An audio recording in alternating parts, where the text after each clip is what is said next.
Hey guys, so we are on our last section for today, and it's just called Getting to Mastery. And basically what has to happen is we're going to look at some different types of fractional equations and make sure that you're ready to handle anything they throw at you. So in this first example, notice that we have a denominator that's a 3 and another denominator that's a 15. But these two don't have denominators. So I'm going to go ahead and put this over 1 and put this over 1. Remember, there's a lot of different ways of solving equations, but one way that I know that works really well for students is making sure that they get a common denominator and just solve the numerator. So this should be pretty easy. The second thing we're going to do is take a look at what our denominator should be. What is our common denominator that all of these could potentially become? And knowing that 15 is the biggest number, can 1 and 3 become a 15 when you multiply? Absolutely.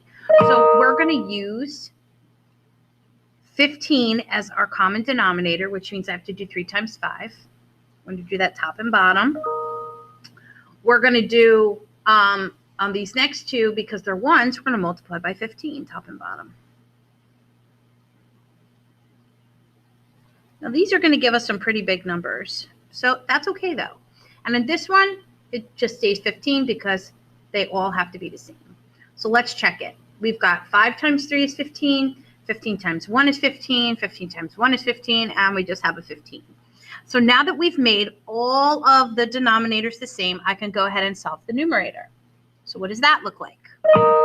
Well, I've got 5 times 2 is 10, plus 15 times 3y is 45y. 15 times 5 is 75y. And minus 2, because the 2 didn't change at all. So don't forget that whenever you do the bottom, we got to do the top and make those equivalent fraction pieces. Now that we are at this stage, what we're looking for is, there we go. What we're looking for is to get all the y's on one end of the equation on the equal sign and all the constants on the other end. So I'm going to subtract 45y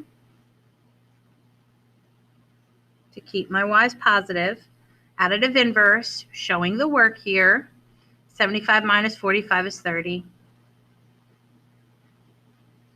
We're going to continue by adding 2 over to the other side of equals to get the constants the same on the other side of equals. And lastly, we have to divide by the number that's attached to the variable. The number attached to the variable is 30. So we're going to divide both sides by 30. And do a little reducing. So the number that I know that 12 and 30 both have in common is 6. I'm going to divide this one by 6 and get 2. I'm going to divide that one by 6 and get 5. So we're looking at 2/5 as our solution.